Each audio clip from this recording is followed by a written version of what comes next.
Napoléon, compagnon et juge des hauts faits, et ses braves leur distribua de nombreuses récompenses. Passant en revue l'armée d'Italie le lendemain de la bataille, il dit aux soldats: Vous êtes des braves gens, vous êtes tous couverts de gloire. Une proclamation témoigna à l'armée la satisfaction de son empereur et s'adressa plus particulièrement au génie, à l'artillerie et aux pontonniers, qui par leurs immenses travaux avaient préparé tous ces miracles. Napoléon fit 3 maréchaux sur le champ de bataille Oudinot, Marmont et MacDonald. Il empressa ce dernier de classer longtemps à cause des sentiments antérieurs. Le nouveau maréchal attendrit jusqu'aux larmes, s'écria dans l'effusion de son cœur qu'il lui avait désormais une fidélité sincère, engagement que Napoléon de reste à eux l'occasion de témoigner avoir été rempli. L'auteur, après avoir analysé la conduite et les fautes de l'archiduc en cette circonstance, dit: Puis Napoléon, il s'est conduit dans cette bataille d'après le même principe qui est dans l'ensemble de la campagne. Il a tenu ses troupes sous sa main, était manœuvré excentriquement, attaqué et prévenu, il a laissé l'ennemi démasquer son mouvement, l'a attaqué lui-même à son tour au moment et au point favorable. Rien ne lui a échappé, ni le danger de la gauche et de l'île de l'Auba, en état de se défendre seul, où il voit bouter ni le danger de la droite, où il renforce d'avoue au cas que le prince Jean arriva. Cependant, il a éprouvé de grands contretemps. Si l'attaque de 5 ou 3 eût été convenablement faite, elle eût réussi de leur l'armée de l'archiduc percée par le centre, était séparée en 2 parties qui pouvaient être fortement entamées et qui rejetées, l'une sur la Bohême, l'autre sur la Hongrie, ne se serions plus rejointes. On eût évité de leur la grande bataille de toutes les chances du lendemain, si Aderklaa n'eût pas été abandonné, sans coup ferir les ciseaux jus, l'armée française qui se trouvait concentrée aurait culbuté du premier effort. Le centre dégarni de l'ennemi serait retombé sur sa droite, qui eût été écrasé ou noyé dans le Danube. Cependant, l'archiduc s'est retiré en toute hâte sur la Bohême, et sa retraite, quoique faite avec une grande habileté, a développé les conséquences de la bataille, bien plus désastreuses encore que la perte de la bataille elle-même. Chaque jour, chaque instant, voyait entamer l'armée ennemie. Elle était menacée de périr en détail. Les coups de Vienne sentit toute l'imminence du danger et se hâte de le prévenir. Les 10 vers le soir, Mécénat poursuivant les avantages et maître des faubourgs du Zenaïm allait enlever la ville. Quand un cri universel se fit entendre tout le long de la ligue, celui de Cessez le feu! Cessez le feu! Une députation autrichienne avait atteint Napoléon pour traiter de la paix et susciter une armistice. Ce dernier point devint un grand sujet de dissertation dans toute l'armée et sous la tête même de l'empereur. La situation vraiment critique des forces autrichiennes était visible à tous les yeux. Un grand nombre pensaient que c'était un devoir qui était recueillir inflexiblement les prix de tant d'efforts, que le temps était venu d'en finir une fois pour toutes avec une cure sans bonne foi.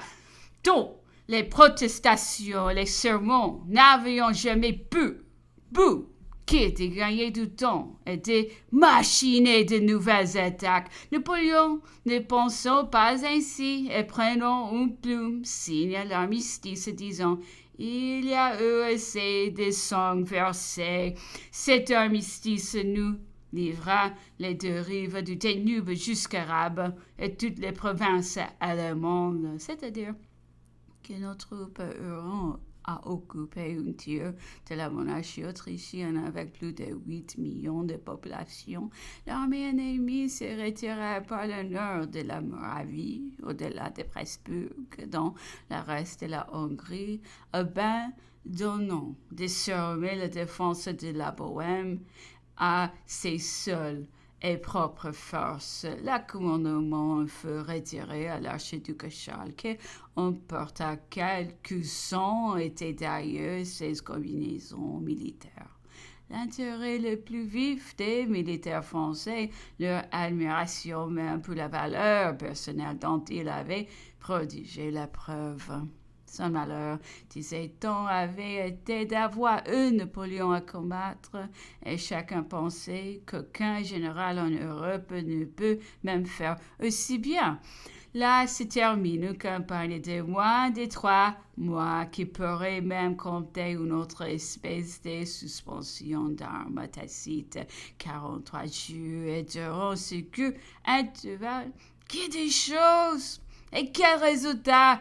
La victoire de Wagram sur les esprits et la politique, l'influence devenue habituelle. Napoléon avait ouvert la campagne au moment d'une crise vraiment effrayante. La Ligue était générale contre lui, des machinations universelles.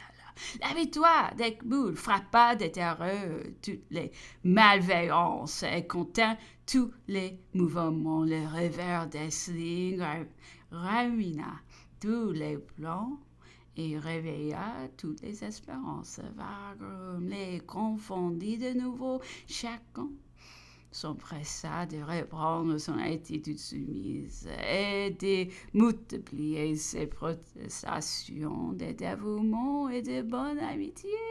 Les cabinets anglais qui n'avaient pas su où voulu était l'Autriche, quand elle luttait encore, s'est hâta aussitôt qu'il la vit abattu, défecteur, avant le retour des troupes françaises sans expédition contre les ports d'Anvers, dont la destruction lui tenait si fort à cœur.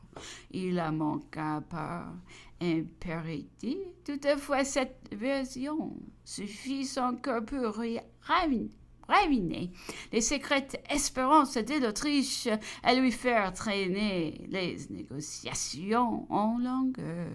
C'est dans cet intervalle qu'un événement imprévu fut sur le point de déjouer toutes les combinaisons et de donner un tout autre cœur aux événements de l'Europe. Napoléon fut à l'instant de tomber à Schönbrunn sur les couteaux d'une fanatique. Si l'acte eût été consommé, qui peut dire ce qui se serait passé en Europe?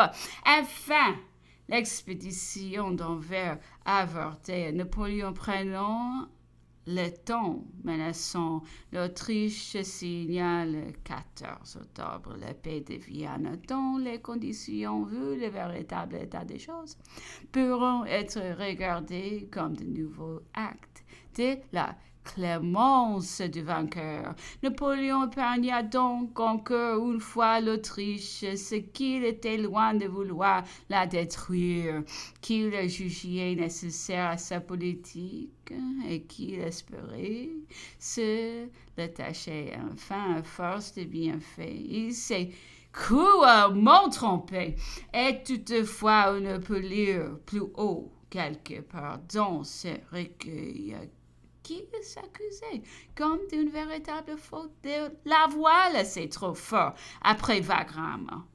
Le lendemain de la bataille, je doute, disait-il, faire connaître par l'ordre du jour que je ne traiterai avec l'Autriche qu'après la séparation préalable des couronnes d'Autriche, de Hongrie, de Bohême, placées sur les têtes différentes. Ici, l'auteur, après des réflexions générales sur cette magnifique campagne, récapitule ce que la patrie, en cette dernière occasion, doit en aussi peu de temps à l'activité, la persévérance, la force d'âme. L'immensité de génie d'un seul homme, il démontre que la gloire, l'indépendance, la splendeur, la félicité de cette patrie étaient les premiers, l'unique sentiment de cet homme vraiment grand. Et il termine en expliquant ainsi son extrême modération dans son dernier triomphe. C'est que Napoléon dit bien au-dessus de ses victoires et des ambitions ordinaires. C'était imposer la plus belle, la plus grande émission, pousser à une haute dictature. D'abord en France, par la faction qui la division et mettant son existence en péril. Ensuite, sur toute l'Europe, par la constante coalition de ses ennemis.